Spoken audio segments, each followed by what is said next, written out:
ওম নমঃ পোনপ্ৰথমে মই সনাতনী হিন্দু আৰ্মীৰ তৰফৰ পৰা অসমৰ মাননীয় মুখ্যমন্ত্ৰী হিমন্ত বিশ্ব শৰ্মাদেৱলৈ মই আন্তৰিক অভিনন্দন আৰু শুভেচ্ছা জ্ঞাপন কৰিছোঁ। ভগৱানে তেওঁক সৎ বুদ্ধি প্ৰদান কৰিছে, সৎ আয়ুস প্ৰদান কৰক আৰু তেওঁক সদায় সত্য শুদ্ধ পথে আগুৱাই লৈ যাব, মই তাৰ কামনা কৰিছোঁ। আজি আমি যিটো ৰাজ্য চৰকাৰৰ কেবিনেটৰ যিটো সিদ্ধান্ত, ৰাজহুৱা স্থানত যিটো গো মাংস বিক্ৰী নিষিদ্ধ কৰিছে, হোটেল ৰেষ্টুৰাঁত যিটো অসমৰ চুকে কোণে গো মাংসৰ যিটো এই প্ৰচলন বন্ধ কৰিছে, আমি আন্তৰিকতাৰে শুভেচ্ছা জ্ঞাপন কৰিছোঁ।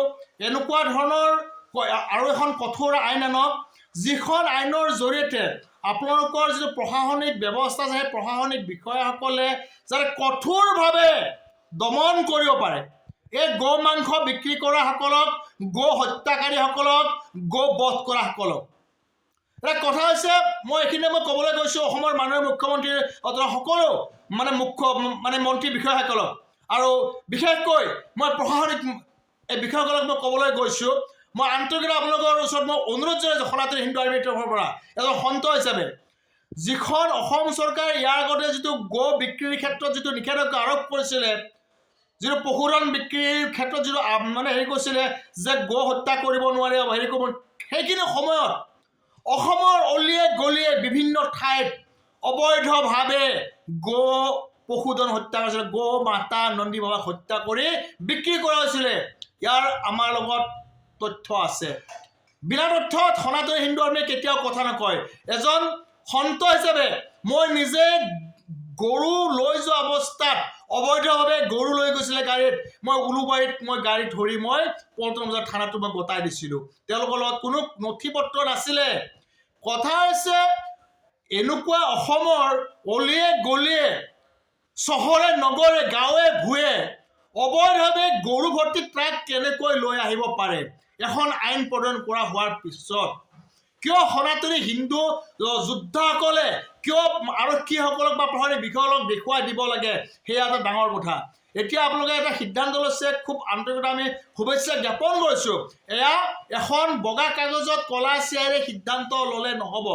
আপুনি কঠোৰভাৱে নিৰ্দেশ দিয়ক আপোনাৰ প্ৰশাসনিক বিষয়াসকলক যে য'তে গো মাংস বিক্ৰী কৰে, য'তে গো বধ কৰে, নন্দীক বধ কৰে, গো মাতাক বধ কৰে, তেওঁলোককো বধ কৰা এখন আইন প্ৰণয়ন কৰক কঠোৰ হাতেৰে।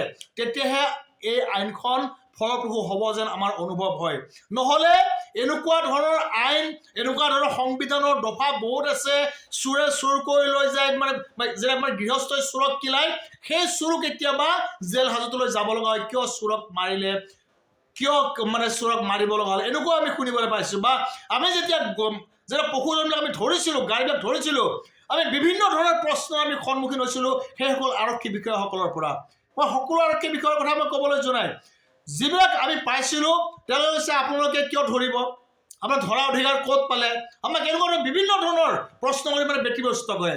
তেতিয়া আমি কওঁ যে এইখন যে আইন আনিছিলে, যিটো কেটেল যিটো যিখন আইন আনিছিলে, সেই আইনৰ অনুচ্ছেদবিলাক আপোনালোকে চাওক আৰু আপোনালোকে গৰুবিলাক জব্দ কৰক।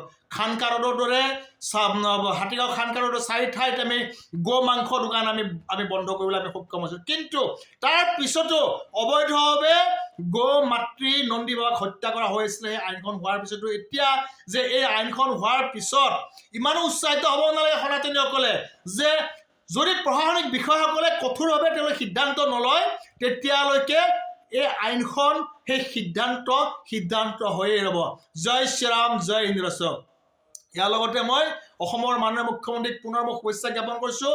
সৎ বুদ্ধি প্ৰদান কৰিছে, সৎ আয়ুস প্ৰদান কৰক ভগৱানে, আৰু তেওঁ সত্য শুদ্ধ পথে আগুৱাই যাব, তাৰে কাম। জয় শ্ৰীৰাম, জয় হিন্দ ৰাষ্ট্ৰ, জয় অসম।